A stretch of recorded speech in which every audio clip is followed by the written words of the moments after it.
iterambere abantu barimo ririmo guhanagura Imana mu bantu, ririmo kuyihanagura. Kandi uko iterambere riza, uko ryinjira, uko rijya mbere, ni nako n'ibyaha bigwira. Kumenya igihe dusohoyemo, icyo kintu ni ikintu cy'ingenzi cyane kuruta ibindi bintu byose. Mwitegure rero, witegura yitegure, utabishaka nawe abireke. Mbamenera ibanga kandi mubimenye, inyamaswa nenye iryo ishingiro ry'ubwenge. Ubwa mbere kwiyunga n'Imana, icya kabiri kuyunga n'abandi, icya gatatu gukora ibishoboka byose ukiyunga n'uwo wahemukiye. Ubwenge ubwo ari bwo bwose budashingiye ku bwiyunge hagati y'umuntu n'Imana, no gukora ibishoboka byose ngo n'abandi nabo biyunge n'Imana, no gukemura ikibazo kiri hagati yacu na bagenzi bacu. Ibindi ibyo ari byo byose twita ubwenge, nta bwenge burimo. Hari abo turata kubera amashuri bize ngo ni abanyabwenge. Ndashaka kubatangariza iki? Ko ntabwo bafite, nta nubwo bazagira. Igihe cyose, ikintu cyose wakwita ngo ni ubwenge n'ubuhanga bwose wagira, n'amadoktora wagira, na kaminuza wakwiga, utarigeze wiyunga n'Uwiteka, ahubwo nta n'ubwenge uzi. Ngiki cyo twita ubwenge bw'isi rero. Nicyo ndashaka kubatangariza ko bwatari ubwenge na buke na busa, ubwo n'ubumenyi. Mwese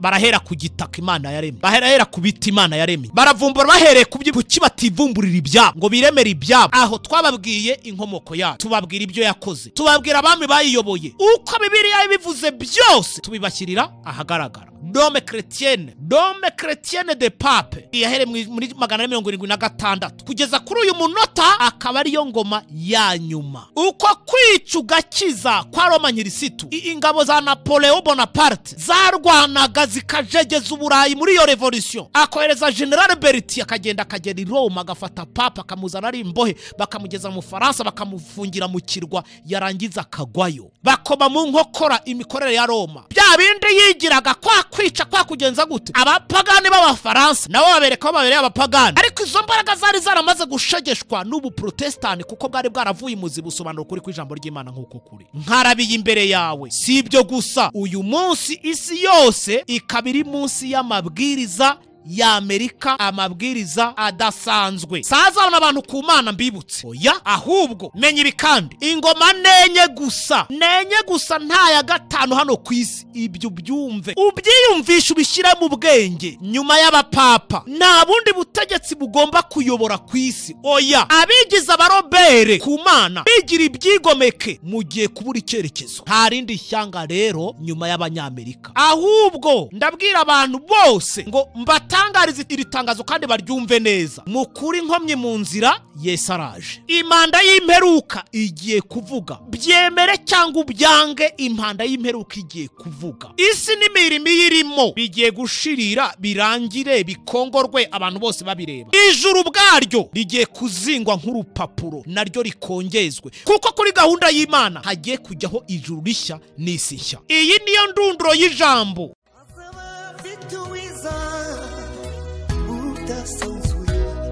Azaba afite ingororano yo guhema buri wese, guhana n'imirimo yakoreye hano ku isi.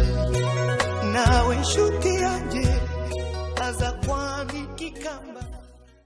Uwo murimo kumva kuri mikro ni Nibikora Nicola. Twishimiye kubana namwe muri uyu mwanya mwiza w'ikiganiro cyo kwihana no kubabarirwa ibyaha. Reka mbere yo gutangira tubanze dusenga Imana.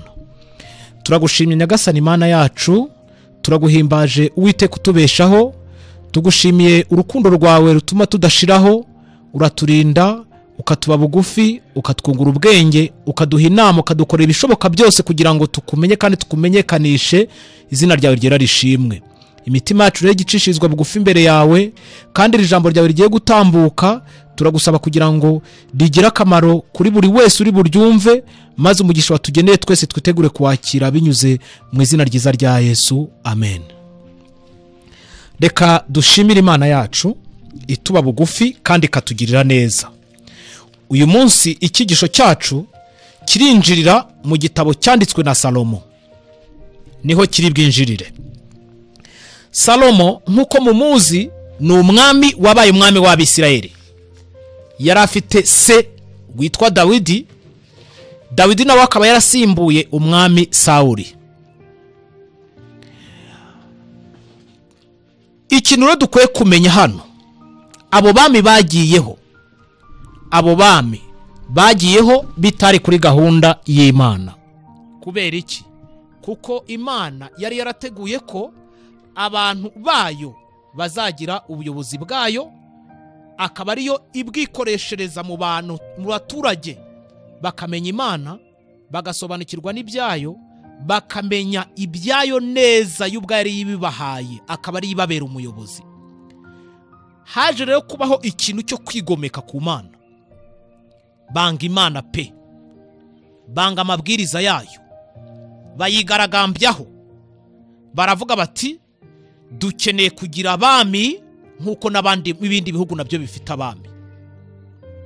Icyo gihe bayoborwaga n'ubutegetsi bw'abacamanza kuva kuri Otineri kuzakomeza Bashamugari, Badeburana, Babaraki, ba Samusoni, ba Gidiyoni n'abandi nkuko bamwe twabababwiye, kuva kuri Otineri kugeza kuri Samweli. Ubuyobozi icyo gihe bwari ubw'Imana.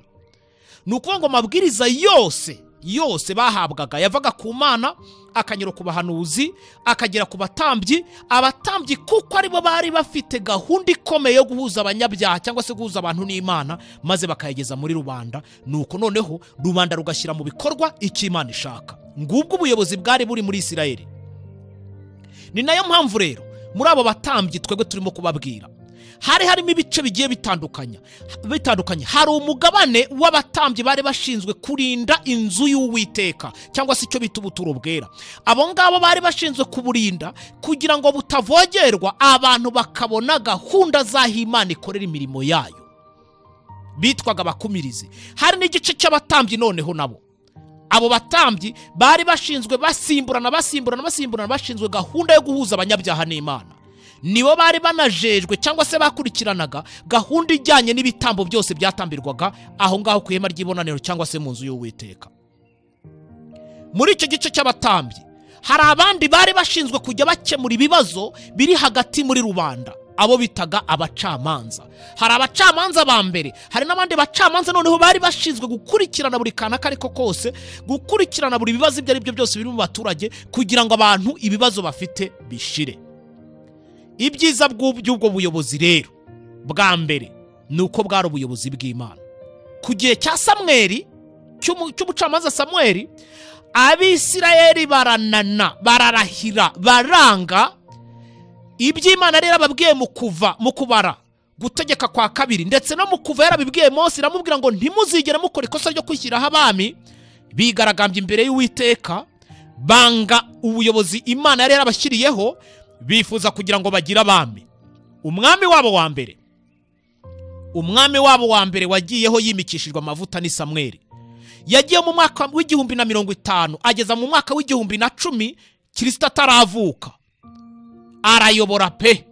Mugende musome ibye mu rwambere rw'ibyo ku ngoma, rwa kabiri rw'ibyo ku ngoma, rwambere rw'abami, rwambere rwa Samweli, murebe imyitwarire y'uwo mugabo. Mbere yubahaga Imana, ariko amasaziro ye yabaye mabi cyane. Umwami wamusimbuye wayoboye guhera mu mwaka w'1010 kugeza mu mwaka wa 970 ni Dawidi nawe ayobora muri iyo myaka imbere ya Kristo. Amaze kuyobora muri iyo myaka, aza gusimburwa n'umuhungu we Salomo, we yayoboye guhera mu mwaka wa 970 kugeza mu mwaka wa 970 kugeza mu mwaka wa 930. Ni ukuvuga ngo uwa mbere yayoboye imyaka 40, undi ayobora imyaka 40, undi ayobora imyaka 40. Abo bamuko ari batatu, urukurikirane rwabo rwose rwamaze ku ngoma imyaka 120. Nababwiye ko turi bwinjirire mu gitabo cy'umubwiriza, igitabo cyanditswe na Salomo. Reka turebe ubuzima bweho gatoya. Salomo tugiye guhera mu gitabo cye, yitegereje imikorere ya se. Iyo mikorere ya se ndimo kuvuga ni iki? Ni ibigwi bye mbere mu butegetsi, ibigwi bye uko yayoboraga, imbaraga yari afite, ibyo yakoze, amahanga yanesheje, uko yasengaga, ingabo z'Abisirayeli uko zari zihagaze, byose babikesha umwami Dawidi. Ibyo byitegerezwaga nande? Na Salomo. Yongeye kandi gushishoza no kureba intege nke yagiye agira mu rugendo rwe rwa buri munsi. Izo ntege nke zari zishingiye kuki? Intege nke nta kindi zari zishingiyeho, ni ya myitwarire ye yari irwaye. Ubwo yaramaze kunesha amahanga, ubwo aramaze gutuma amahanga yose amwubaha, nyuma atangira kudohoka, ata abantu ku rugamba, arica, arasambana. Izo ntege nke kuntu zagiye zigaragara byose Salomo yarabyitegereje. Yongeye kwitegereza amasaziro ye. Noneho muri ayo masaziro ya Dawidi, Imana iramubwira ngo ntukinishe kunyubakira urusengero kubw'amaraso menshi wavushije, ahubwo urusengero ruzubakwa ku ngoma y'umuhungu wawe ari we Salomo. Salomo yaritaye mu matwi, amenya hakiri kare ko Imana irimo kumurehereza kugira ngo azabe umwami w'Abisirayeli. Niko byagenze, yabaye umwami w'Abisirayeli yima ingoma. Tujye mu rwa kabiri rw'ibyo ku ngoma, igice cya mbere, aba ariho noneho twinjirira mu cyigisho cyacu. Ariko mbabwire ngo amagambo turi buze kwibandaho cyane yanditse mu bitabo byanditswe na Salomo. Ni ukuvuga ko bivuga kuri Salomo. Igitabo cya kabiri cy'ibyo ku ngoma, igice cya mbere, ubwo turasoma imirongo 3. Iyo mirongo 3 turi busome ni iyihe? Turasoma umurongo wa 3, dusoma umurongo wa 7, dusome n'umurongo wa 10. Mwumve uko avuga. Salomo asaba ubwenge. Umurongo wa 3. Nuko Salomo ajyana n'iteraniro ryose bajya ku kanunga k'Igibeyoni, kuko aho ariho hema ry'ibonaniro ry'Imana ryabaga, iryo Mose umugaragu w'Uwiteka yakoreye mu butayu. Kitonderwa, yagiye ku kanunga hejuru. Murumva neza? Yitaruye abandi baba, yitaruye abandi bantu, arazamuka ajya ku kanunga, hejuru. Turi buze kugaruka ku by'akanunga. Wenda reka tujye ku murongo wa 7 w'icyo gice, urwa kabiri rw'ibyo ku ngoma, igice cya mbere, umurongo wa 7. Mu ijoro ry'uwo munsi Imana ibonekera Salomo, iramubwira iti nsaba icyo ushaka. Ariko wowe uteze amatwi radiyo ubuntu butangaje, ubu nk'ubu Imana igeze ahantu herereye, ikabira hageze, ikagutungura ngo nsaba icyo ushaka, wayisaba iki? Tekereza ikintu wayisaba. Ni iki wayisaba? Tujye ku murongo wa 10. Nuko rero none ndagusaba kumpa ubwenge n'ubuhanga, kugira ngo ntambagire igihugu cyanjye niyereka abantu. Ninde wabasha gucira imanza aba bantu bawe bangana batyo? Reka ngire icyo mbwira abantu batwumva. Bantu muteze amatwi radiyo ubuntu butangaje kuri uyu munsi, hari ikintu ngiye kubabwira gikomeye. Salomo ibyo yasabye Imana, ishingiro ry'ubwenge yari afite, rikubiyemo ibintu 3. Ndabasubiriramo. Salomo ishingiro ry'ibyo yasabye Imana, ibyo yasabye Imana rikubiyemo ibintu 3. Icya mbere, imyitwarire ya se yari yaramuhabuye. Mu bintu bya mbere azamutse kuri ako kanunga k'Igibeyoni, nk'uko twarimo kubivuga, yasabye Uwiteka imbabazi z'ibyaha bye. Yasabye Imana, yasabye Uwiteka imbabazi z'ibyaha bye. Icya kabiri, yayisabye gukora ibishoboka byose, ikamuha ubufasha, ikamuha imbaraga, akagarura Abisirayeli bari baratannye ku Mana. Hari icyo mwumvamo aho ngaho? Icya gatatu, yafashije se na umuntu yabivuga ngo iki? Yasabye Imana kugira ngo imufashe kunga noneho Abisirayeli hagati yabo. Muntega amatwi mukurikire neza. Icya mbere, kuri ako kanunga yaragiyeho, yasabye Imana imbabazi z'ibyaha yakoze. Icya kabiri, muri gahunda ze yifuje kugira ngo afate Isirayeli imaze gutana ayunge n'Imana yahemukiye. Icya gatatu, yasabye Imana kugira ngo imufashe yunga abisirayeli bari bamaze gutandukana, imiryango itacyumvikana, abantu batagisenga Imana imwe, abantu batari ku murongo muzima. Akora ibishoboka byose kugira ngo noneho arebe uburyo uwo muryango yawuzanamo ikintu cy'ubumwe hagati yabo. Ngiryo rero ishingiro ry'ubwenge. Uyu munsi reka turiganireho. Ngiryo ishingiro ry'ubwenge. Ubwa mbere, kwiyunga n'Imana. Icya kabiri, kuyunga n'abandi. Icya gatatu, gukora ibishoboka byose ukiyunga n'uwo wahemukiye, cyangwa se gukura inkomyi mu nzira iyo ari yo yose iri hagati yawe na bagenzi bawe.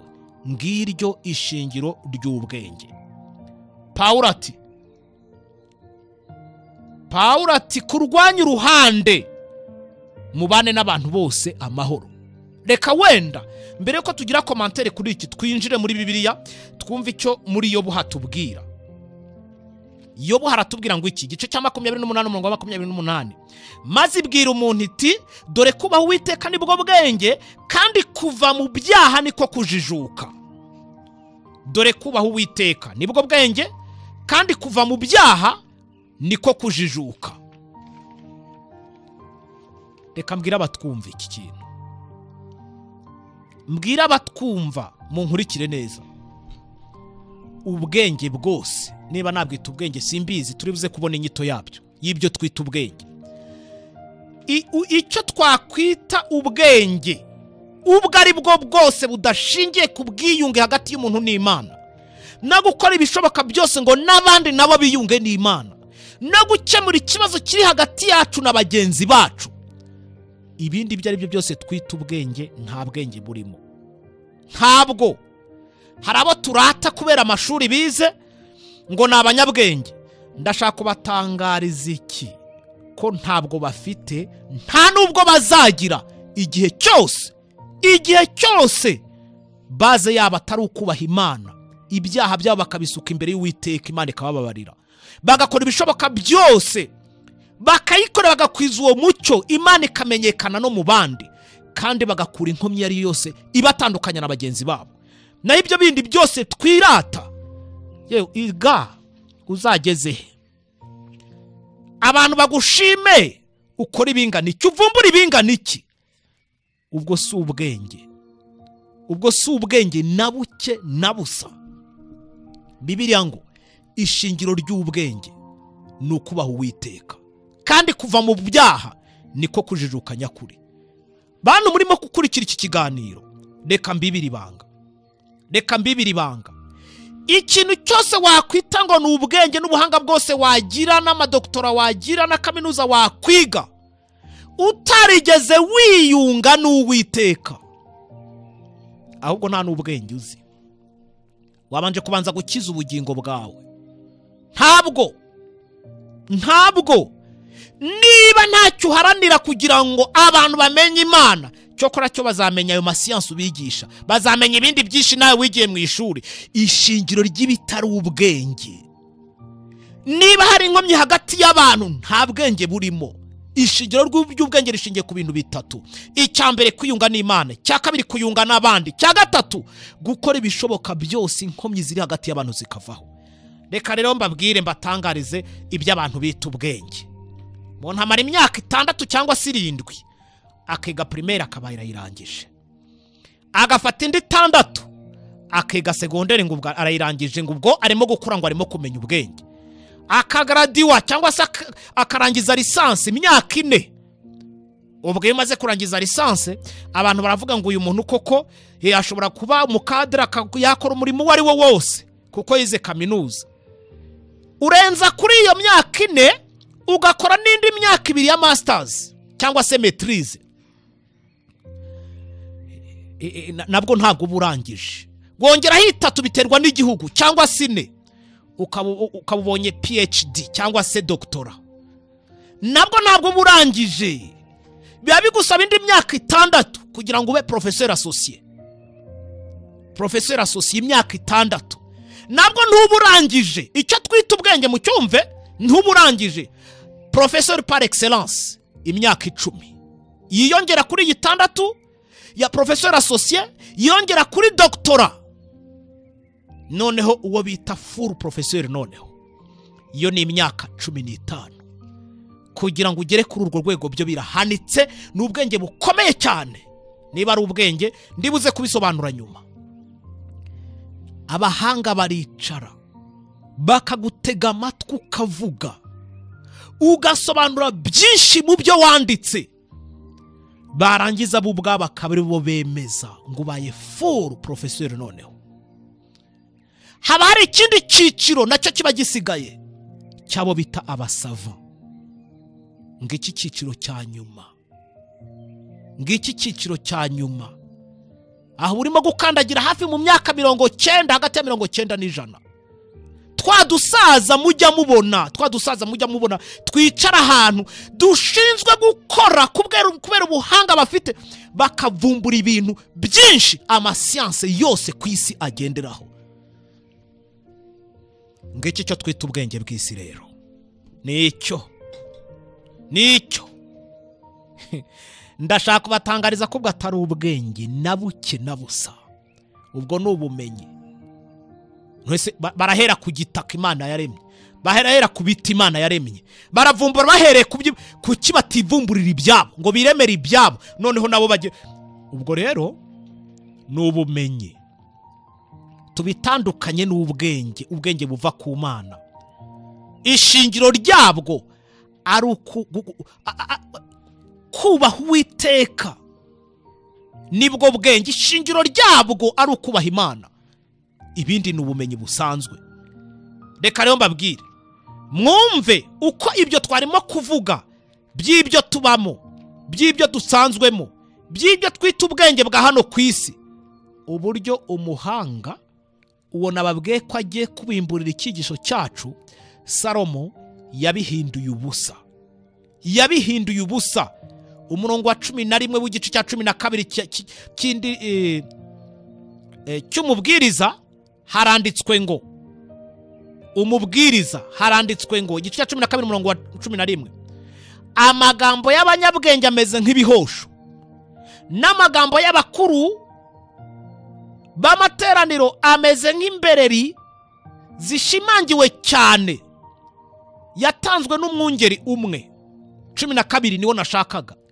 Ariko kandi mwana wanjye uhuguke, kwandika ibitabo byinshi ntibigira iherezo, kandi kwiga cyane binaniza umubiri. Umva icyo bimara, kwiga cyane binaniza umubiri. Simbujije abiga kwiga, ariko Salomo yapinze abitita abanyabwenge kubw'ibitabo byinshi bandika, kubw'icyo bita ubuhanga bafite. Kubera iki? Kubera ko yarasobanukiwe. None sugira ngo ubwo buvumbuzi bukorwa si ibimara abantu, si ibirimbura iyi si, si ibikuza abantu bikabashyira ku rundi rwego, byarangiza bikabarimbura, bitarimo kubaha Imana, kugeza n'ubwo abantu bwabo bahamya ko nta Mana ibaho. Yego iterambere ni ryiza sinanarirwanije, ariko ririmo guhagurutsa abantu benshi bagana mu nzira y'ibyaha, Imana ihanagurika mu bitekerezo byabo. Ni ukuvuga ngo iterambere ubu ngubu ririmo kugenda rijya mbere, twitwa ngo turimo kugenda tumenya ubwenge. Iterambere abantu barimo ririmo guhanagura Imana mu bantu, ririmo kuyihanagura. Kandi uko iterambere riza, uko ryinjira, uko rijya mbere, ni nako n'ibyaha bigwira. Dukomeze kuri uyu munyabwenge, igice cya 11 ku murongo wa 9. Iyo uhasomye hasa naho hatanga uburenganzira cyane cyane ku rubyiruko n'abasore. Mu nyumve neza, igice cya 11 umurongo wa 9 ku gitabo cy'umubwiriza haranditswe ngo, wa musore we, ishimira ubusore bwawe n'umutima wawe kunezeze mu minsi y'ubuto bwawe, kandi ujye ugenda mu nzira umutima wawe ushaka no mu cyo mu maso yawe. Wenda reka tube tugereje. Musore inezeze, musore ishimishe, icyo umutima wawe ukubwiye gikore, icyo amaso yawe akweretse gikore.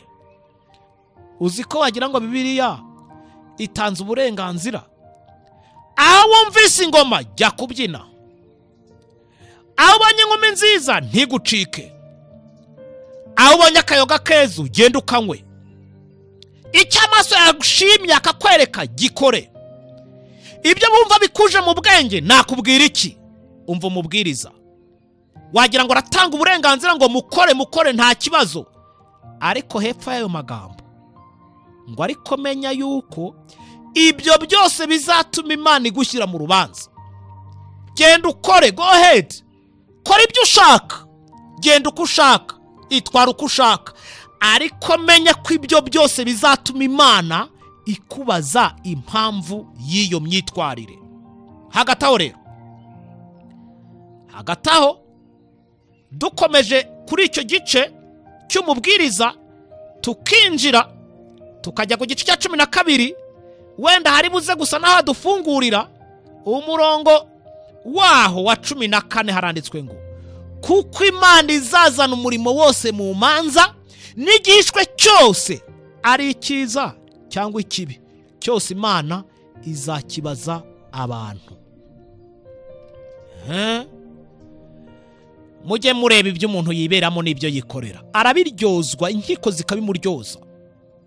Muzareba abantu bari muri gereza bazira ngo wavuze iri jambo niri utakagombye kurivuga, maze mukinishe icyo bita urubanza, mukinishe icyo bita kubazwa ibyo wakoze. Hari n'igihe uzira kuhagaza aho utakagombye guhagarara, kubera ko kuhagarara kwawe ari ikibazo bakwibazaho bitewe nuko ushobora guteza umutekano muke waho ngaho utahemerewe. Hari umuyobozi mukuru, hari umuntu ukomeye, ntiwemere kuhagarara, uraje urahagaze n'ibyo ukabizira. Kubwo ari ikintu mwumvamo. Hari ibyo tumaze igihe twiga tunabasobanurira, twababwiye iby'uruhererekane rw'ingoma kuva kuri Babuloni kugeza kuri Roma. Twarimo kubigisha iby'uruhererekane rw'imyaka yere mu kinyejana cya mbere kugeza mu cya 19. Wenda reka dusa naho dutangiye gatoya tugira icyo tuvuga ku ruhererekane rw'ingoma n'ukuntu twarubigishije. Babuloni twayibatangarije nk'ingoma ya mbere ivugwa mu buhanuzi isobanurwa na Bibiliya, yatangiye mu mwaka wa 605 igeza mu mwaka wa 539. Turabibasobanurira, tubibavira imuzi, byose turabibabwira. Iyo ngoma yaje kuvaho nk'uko Uwiteka yabivuze muri Daniel igice cya 5 wereka umurongo 29, ubwo Imana avuga ngo mugiye kuvaho, nimumara kuvaho ubwami bwanyu buzahabwa abamedi n'abaperesi, buzahabwa irindi shyanga naryo ribugabanyemo kabiri maze ribuyobore. Umurongo ku murongo ibyo Uwiteka yavuze byarasohoye. Abamedi n'abaperesi bahera ubwo bayoboye isi, bahera mu mwaka wa 539 bageza mu mwaka wa 331. Abo nabo baza kuva ku ngoma, ibyabo biza kurangira. Himikwa abagira iki, hima abagira iki, hajya ku ngoma abagira iki. Bahera mu mwaka wa 331 bageza mu mwaka wa 168 Yesu ataravuka. Ingoma ya kane twabasobanuriye ni Roma, ariko tubabwira ko Roma igizwe n'imigabane ibiri. Tubabwira ibya Roma y'abapagane yayoborwaga n'abakayizari, yahereye mu 168 Yesu ataravuka. Iragenda imara imyaka n'imyaka igeza mu mwaka 176 Yesu yarasubiye mu ijuru. Aho twababwiye inkomoko yayo, tubabwira ibyo yakoze, tubabwira abami bayiyoboye, uko Bibiliya ibivuze byose tubibashyirira ahagaragara. Iyo ngoma tumaze kuvuga ibyayo, tujya kuri Roma nkirisitu noneho. Dome chrétienne de pape, dome chrétienne de pape. Iyo twarayibabwiye here muri 176 kugeza kuri uyu munota, akaba ari yo ngoma ya nyuma. Guhera mu mwaka 176 kugeza none twababwiye inkomoko y'abapapa aho bavuye. Tubabwira misiyo bagombaga gukora no kuzuza ariko batigeze buzuza. Uburyo bagomba gusubiza abantu ku rufatiro rw'ibyanditswe byera ntibabikora, bagera ikirenge mu cya bene wabo abaromani b'abapagani. uruhare rwabo mu gukura abantu kuri Bibiliya twararubabwiye. Amabwiriza akakaye aremereye atandukanye n'ayo Bibiliya yigisha twarayababwiye. Tubazana n'ibitabo turabibasobanura. Bibiliya ubwayo nicyo bivuzeho n'ubuhanuzi uko bwabyerekejeho turabivuga. Kuri iyo ngoma y'abapapa twababwiye uruhare rwabo mu kwica no kurimburira umuryango w'Imana kuwumara. Nta na kimwe tutababwiye. Uko kwica ugakiza kwa Roma nyirisitu, uko kwica ugakiza kwa Roma nyirisitu, uko kwagiye kuzamuka, uko bagiye Imana ibihangana, uko bagiye bayicira abantu, uko bagiye bahunga abandi bagenda, ibyo byose twarabibabwiye. Ntabwo ari ibyo gusa, twababwiye uburyo ubwo butegetsi bwa Roma nyirisitu bwaje gukorwa mu nkokora. Abafaransa babigizemo uruhare muri Revolution Française.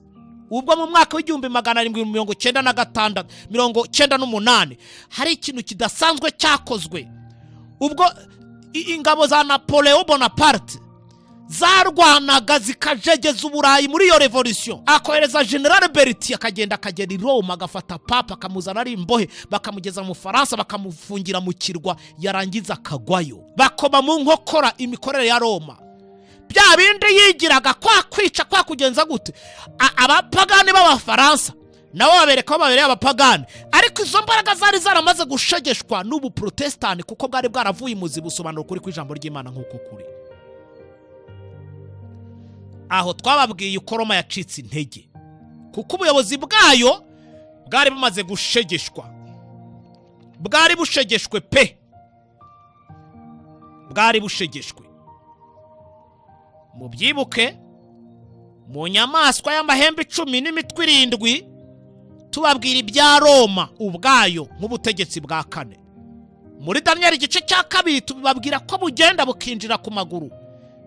Muri Daniel igice cya 7 inyamaswa zamutse itagira izina y'amahembe 10 n'imitwe 7, kuko byahise byinjirana n'ibyahishuriwe Yohana.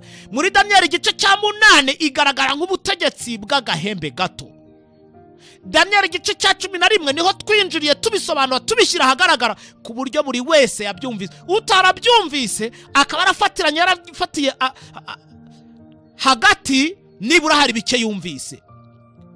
Twavuye aho ngaho twinjira mu byahishuriwe Yohana igice cya 13 ku murongo wa 1 kugeza ku wa 9. Inyamaswa yazamutse ivuye mu nyanja. Twerekana uruhare rwa Yohana mu kuza gusobanura ibyo Daniel atari yagasobanukirwa. Ibyo Daniel yifuza kumenya bisobanurwa, bisongerwa nayo ntuza na Yohana, ubwo Imana ari maze kumwerekera mu kirwa cy'Ipatimo. Ndetse tukaba twakwita Yohana, igitabo cy'ibyahishuriwe Yohana, Daniel umugabane wa 2. Kubera iki? Kuko waje gukompleta ibyasigaye ari ikibazo muri Daniel, noneho bisobanuka, bisobanurwa, bigaragazwa, bishyirwa ahagaragara mu byahishuriwe Yohana. Twongeye kubabwira rero ibya Amerika nk'indi nyamaswa. Ibyahishuriwe Yohana igice cya 13 ku murongo wa 11 kugeza ku murongo wa 18. Impamvu yageranijwe n'inyamaswa yazamutse ivuye mu gitaka y'amahembe 2 ivuga nk'ikiyoka, ariko ifite amahembe nk'ay'umwana w'intama. Kandi twababwiye iby'ubwo bwoko turabasobanurira uko baje, uko bageze ku butegetsi, uko bahunze bavuye mu Burayi, ibyabaranze mu mico yabo uko byagenze, yewe ntacyo twasize inyuma. Uyu munsi mukurikire ikigisho cy'uyu munsi ntikibacike. Mwasobanuriwe, mushyirirwa ahagaragara Abanyamerika inkomoko yabo n'abandi bagiye bajya kuhatura. Tubabwira, tugeza nubwo tubabwira uburyo insengero zabo bakigerayo abazisengeragamo ubwitange bari bafite bwo gukunda Imana. Insengero zabo ahumvikanaga amajwi yo gushima Imana, ahumvikanaga kunamba ku Mana. Insengero koko zisengero reke z'ubu ngubu, icyo gihe bari bagitangira umurimo. Icyo gihe bari bacitse ku icumu ry'Abanyaburayi. Icyo gihe bakundaga Imana mu buryo budasanzwe. twababwiye uburyo bageze n'ubwo babyandika ku madolari yabo, mu itegeko nshinga babishyiramo, buri kintu icyo ari cyo cyose bakivugamo, kurahira ugafata kuri Bibiliya, ibintu byose kuko bari barashyize Imana imbere. Aho twarahavuye tubereka kandi tubagaragariza amasengesho yo mu matsinda uburyo yakorwaga, ko ibyo ari byo byahaye imbaraga abambere kunamba ku Mana, kugendana nayo, kubana nayo. Ntabwo twaciriye aho, twageze nubwo twinjira mu ngo turababwira ngo dore mu masengesho y'umungu ukuntu babagaho. Apana ingo z'ubu ngubu, ingo z'ubu umugabo ahuramo n'umugore nimugoroba abana batanabazi, kugeza ubwo imiryango imwe n'imwe abana bajya babaza ababyeyi baba mama ngo ese uriya mugabo ujya uza hano ninde, kandi ari se. Kubera iki? Imibereho iruhije, umwe akanyura undi akanyura aha, uburere bw'abana bwabaye ubw'abayaya. Kubw'ibyo nta kwita ku muryango, turimo gukuza imiryango y'abatubaha Imana. Kubera iki? Kubaha Imana kwakagombye gutangira mu muryango. Icyo mu ntanga abanyamerika bari baragitsinze, bubahaga Imana mu miryango yabo, humvikanaga amajwi kenshi cyane yo gusenga no kunamba ku Mana, imiryango isurana, imiryango ikabana amaso. Nigeze mbasobanura uburyo buri muntu yabaga asa naho ari maneko ya mugenzi we, amureba akavuga ati kuri inkomyi mu nzira, nawe akamwakira neza nk'uvanye ubutumwa ku Mana, maze abantu bose bakagendera mu nzira nziza. Twanababwiye n'imibereho yarangaga umuntu ku giti cye, uko yabanaga n'Imana, uko yasengaga. Abanyamerika rwose babaye intangarugero, babaye intangarugero. Njya niga amateka abantu barikoraga muri icyo gihe, n'uburyo bitanze bagakora umurimo, bakabwiriza ubutumwa. Benshi bakaba barapfuye bazize kanseri yo mu mutwe, bitewe n'iki? Bitewe no kuvuga cyane, no gusakuza cyane, babwira abantu ngo bakunda Imana kandi bayemere kandi bayakire, ibababarira ibyaha bakoze. Bari bafite ubuhamya buzima, abagabo n'abagore baritanga. Kugeza uyu munsi ndacyanezezwa no gusoma ibigwi byabo. Twanababwiye kudohoka kwabo, twababwiye kudohoka kwabo naho bageze ubu ngubu, ni nabyo twari turimo ubu ngubu. Twababwiye ko badohotse, ni nabyo twari tugezemo. Aho twababwiye uburyo bataye inshingano nk'abantu bari barahagurukijwe n'Imana, bakagenda bakagera mu gihugu Imana ibahaye. Bagomba gukomeza uwo murimo, muri uko gukomeza uwo murimo ntibabikora. Uyu munsi isi yose ikaba iri munsi y'amabwiriza y'Amerika, amabwiriza adasanzwe. Sazabona abantu ku Mana mbibutse, oya, ahubwo ibyo babiheruka kera cyane. Kuzana abantu ku Mana babiheruka kera, kandi nongereho ngo ni kera cyane. Ahubwo ubu bafite agatsiko gakomeye cyane gashinzwe kugenza no kugenzura hafi iby'isi yose irimo gukora. Illuminati ntabwo twababwiye ibyayo, nubwo tutarabibasobanura neza. Ntibibujije ko hari benshi bajye babisoma, abandi bakabibona ku maseda, abandi bakabyumva ku maradiyo, kuko muri iki gihugu hari amaradiyo yabivuzeho. Noneho rero mbabwire, kumenya igihe dusohoyemo nibyo bintu by'ingenzi cyane, nacyo cyari kigambiriwe. Kumenya igihe dusohoyemo, icyo kintu ni ikintu cy'ingenzi cyane kuruta ibindi bintu byose. Mwitegure rero, uwitegura yitegure, utabishaka nawe abireke. Ariko icyo tuzi cyo nuko imiburo irimo gutangwa, kandi abaturage b'isi barimo kubwirwa ubutumwa buheruka. Mbamenera ibanga kandi mubimenye, inyamaswa nenye, inyamaswa nenye isa naho igaragara nk'ahari ya gatanu ibyahishwe 13 guhera ku murongo wa 11 kugeza ku wa 18. Nta yindi igomba kuyikurikira ngo ize inyuma yayo. Ibyo byitondere, wowe ubyumva, ibyo bimenye ubishyire mu bwenge bwawe. Menya ibi kandi, ingoma nenye gusa nenye gusa nta ya gatanu hano ku isi. Ibyo byumve, ubyiyumvisha, ubishyire mu bwenge.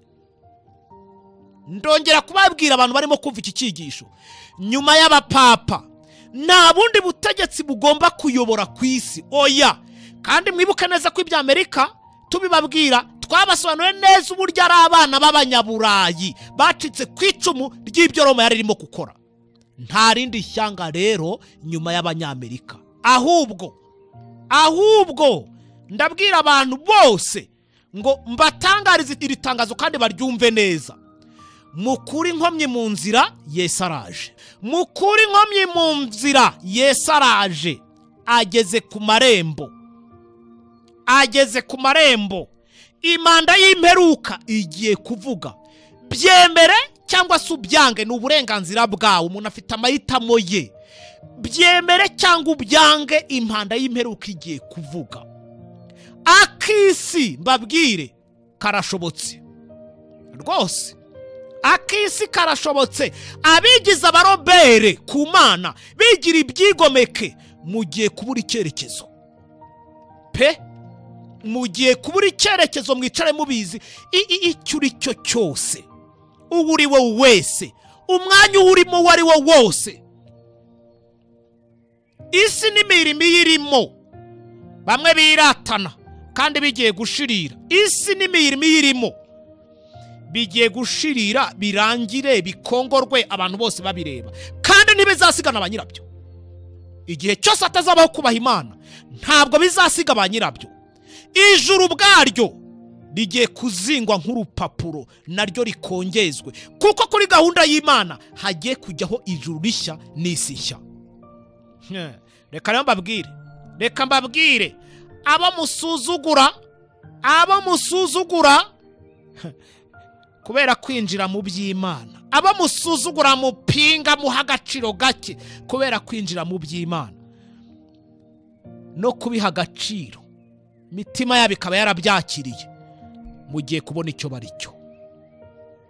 Mugiye kubona icyo bari cyo. Suzugura abantu basenga, murabapinga, mubona hari abantu badasobanutse,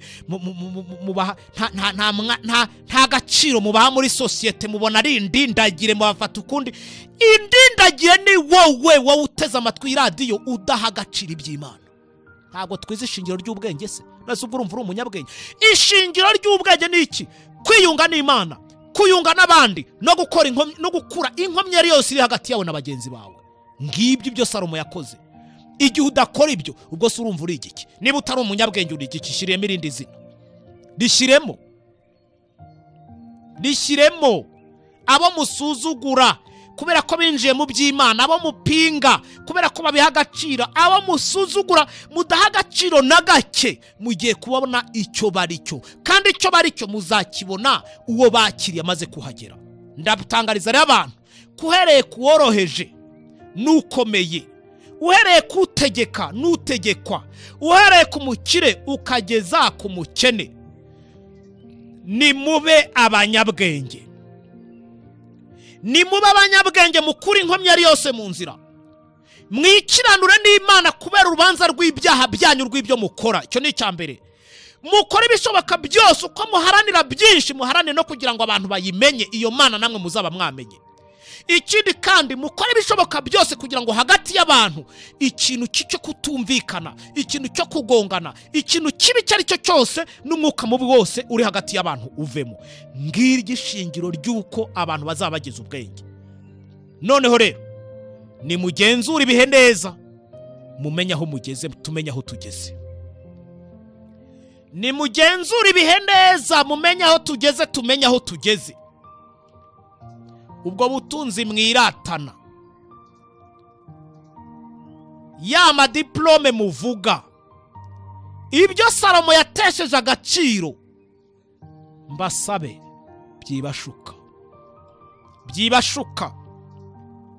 byibashuka ngo muyoberwe inshingano ya mbere nyamukuru y'ibyo mugomba gukora. Mwari mwasoma, mwumva, cyangwa se mubwirwa, cyangwa se mubwirizwa ibyo Bibiliya ivuga? Buretse tujye muri cya gitabo iyi niyo ndunduro y'ijambo, igice cya 12:13. byose byarumviswe, wubaha Imana kandi ukomeza amategeko yayo. Iyi niyo ndunduro y'ijambo, byose byarumviswe, wubaha Imana kandi ukomeza amategeko yayo, kuko ibyo ari byo bikwiriye umuntu wese. Kuko Imana izazana umurimo wose mu manza, n'igihishwe cyose ari icyiza cyangwa se ari ikibi. Hari icyo mwumva? Hari icyo murimo kumva? Imana ngo izazana, izashyira mu rubanza, izabaza abantu ibyo bakoze ari ibyiza cyangwa se ari ibibi. Reka se naho ninjiramo gatoya ngire bikeya mbabwira. Urwa kabiri rwa Bakorinto igice cya 5:10. Kuko twese wakwirengagiza, wabyemera, utabyemera, kuko twese dukwiriye kuzagaragarizwa imbere y'intebe y'imanza ya Kirisitu, kugira ngo umuntu wese ahabwe ibikwiriye ibyo yakoze akiri mu mubiri, ari ibyiza cyangwa se ari ibibi. Umva, tega amatwi. Ahabwe ibikwiriye ibyo yakoze akiri muri uyu mubiri. None se reka tugende gake. Ni ryari bakubwira ngo umuntu yavuye muri uyu mubiri? Ni ryari wigeze wumva bakubwira ngo ibyo umuntu byarangiye ntakiri muri uyu mubiri, yapfuye? Ni igihe nyine yapfuye, ni igihe ibye byarangiye. Ariko sobanukirwa kandi menya iki: niba utari unabizi, ibijyanye n'imibereho y'iby'abantu bisuzumwa ubu ngubu bariho, bisuzumwa igihe bariho. Tujye muri Daniyeli gatoya, kuko twari kuri izi ngoma, twarimo kuvuga ibyazo, twarimo gusobanura iby'izi ngoma n'uruhererekane rwazo. Imana isa naho yavuze ikintu, ni nacyo tugiye kwiga muri iyi minsi. Muri Daniyeli igice cya 7, ubwo Imana yari imaze gusobanura yerekana muri izo ngoma ko bizagenda, ko bizakurikirana, byose Imana igenda ibihishura. Igice cya 7 guhera ku murongo wa 9, uwa 10, 13 na 14, nkomeza kwitegereza kugeza aho bashyiriyeho intebe z'ubwami. Haza umukuru nyiribihe byose aricara, imyambaro ye yeraga nka sheregi, kandi umusatsi we wasaga n'ubwoya bw'intama bwera. Intebe y'ubwami bwe yasaga n'ibirimi by'umuriro, kandi inziga zawo zasaga n'umuriro ugurumana. Imbere ye hatembaga umuriro, uduhumbagiza baramukoreraga, kandi inzovu barimo amuhagaze imbere. Imanza zirashingwa, ibitabo birabumburwa. Ariko nshuti, hari ikintu wumvamo? Twigire ku murongo wa 13 w'icyo gice. Hanyuma nyitegereza ibyo neretswe n'injoro, mbona haje usa n'umwana w'umuntu aziye mu bicu byo mw'ijuru, aza umujyi umwe, asanga wa mukuru nyiribihe byose bamumugeze imbere. 14. Nuko ahabwa ubutware n'icyubahiro n'ubwami, kugira ngo abantu b'amoko yose y'indimi zose zitari zimwe bajye bamukorera. Ubutware bwe nibwo butware bw'iteka ryose butazashira, kandi ubwami bwe n'ubwami butazakurwaho. Umva akantu tugiye kuzinjiramo.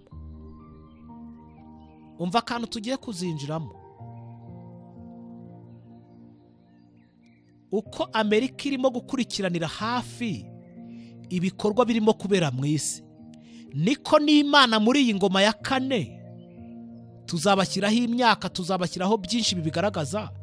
Imana irimo gusuzumana ubwitonzi n'ubuhanga ibirimo gukorerwa hano muri iyi si, irimo gukurikirana gusuzumira hafi ibirimo gukorerwa hano muri iyi si. Bimwe mu by'Imana irimo gukurikiranira hafi by'abantu. Itondere ikintu icyo ari cyo cyose kibi kiva ku munwa wawe, kiva mu kanwa kawe. Ijambo iryo ari ryo ryose uvuga, iryo ari ryo ryose, Bibiliya nivuga ngo amagambo yawe niyo azagutsindisha, amagambo yawe niyo azagutsindishiriza, ngo kandi ururimi ni inyama nto cyane ariko imeze nk'agashashi k'umuriro. Uvuga ibiki? Ni ibiki biva mu kanwa kawe, ni ibiki bisohoka mu kanwa kawe.